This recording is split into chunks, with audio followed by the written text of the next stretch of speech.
Good morning, good afternoon, good evening, no matter where you are in the world. This is Howie, and I'm here to help you win with money. Today is Monday, February 28th, 2022. This is the first trading day of week number 9. First trading day of week number 9. Last week was kind of a rough week, and this week could still continue to be rough, even though it looks like markets are following the pattern from Thursday and Friday. I want to make sure you guys still exercise a little bit of caution. The markets are very risky now. We can still drop 3, 4, or 5% in a single day. In this episode, we're going to cover all the results from week number 8 and how we did, and maybe talk about some of the trades we done. Before we go on, if you're on Facebook, join me in Facebook group Investing 102. Here you will see that I do generally post my trades up. The fastest place to see my trades is literally a few minutes after I do the trades. It's on the same day. Most time it's within less than a few minutes after I do the trades. I post the screen capture of my trades. So this is where you can level up your investment knowledge. Investing 102 on Facebook group. Let's go straight to ETrade. So I go into my transaction history, copy this out. I filter it based on the dates, sort it. So I copy this and then I do a paste. And it will look something like this. I paste in my transactions. And then the next thing I do is I gotta go plug in all the missing data points so I can use it in my pivot table. So with the magic of editing, let me do that right now. And I think everything looks good. I'm gonna hit the save button. Let's do the pivot tables, and I normally can check if something went right or wrong based on the way I pivoted. So let's hit the pivot, hit the refresh, and that looks okay to me. This is week number 8 data from last week. Okay, that looks okay. I don't think I see any errors. It was a small dividend week, so that makes sense. Let me fill in the rest by going here. You got to hit this secondary pivot, hit refresh, and there you go. So I think I'm going to end positive for February. There's only one trading day left. And this is exactly what it looks like. 18 trades. Total of 205 so far this year. I'm at 2,600. But I'm really trailing last year's pattern. You see, last year I was already up in week 8, I was already up by 9 grand. I was averaging $33 profit per trade. I had about 80 more trades than I do this year. So but again, it's a different challenge this year. I'm trying to just focus on doing small trades. Let me show you what I did. If you go to my pivot table, put a filter on the 234 method, you see what I did. Mostly pretty straightforward. I want to make sure I did all that right. That is a free. That looks good. Okay. So what I did was, if you look at what I did, I was rolling the untested side. All these are on the calls. When the market was going down and being tested on the put, remember, an iron condor can be converted into an iron fly. Most of my put sides are around the 400 level, and markets went from 450 to like 440 to like 430. As the S&P was going down, my put side was safe, but if you sold the put, you actually would lose money.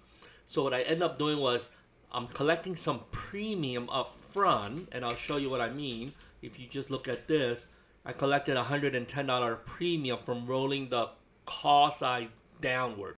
And you can see I had some at 494, and I'm rolling them down. You can see based on these calls, you see that the values are starting to trickle down.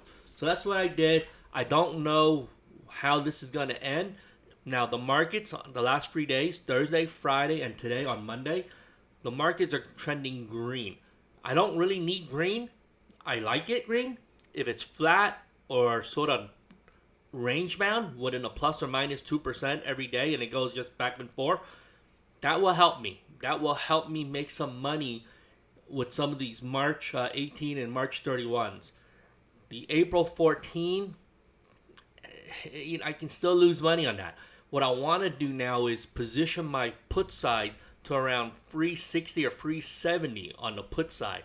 The call side, I don't think I really have to worry too much on the call side if I have to open those.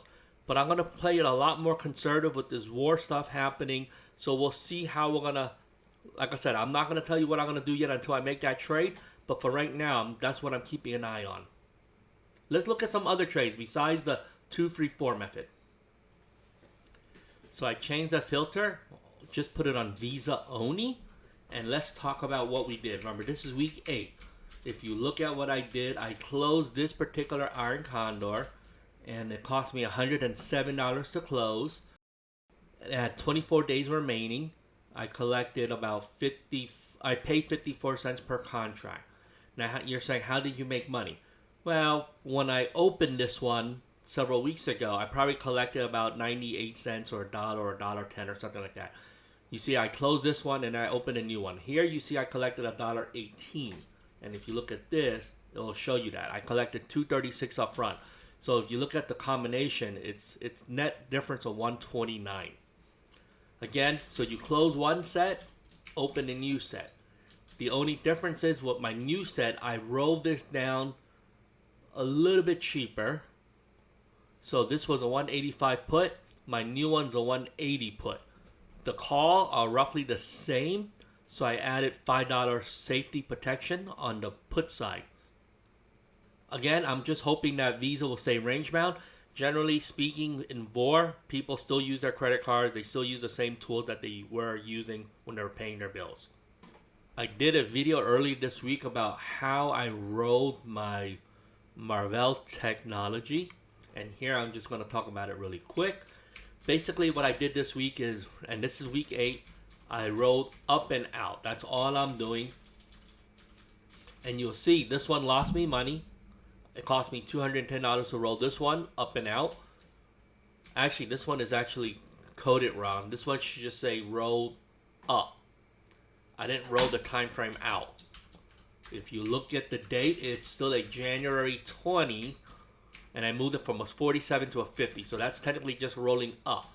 This I changed from an August 19 to a January 20. So this is up and out. And this one I collected a premium 140.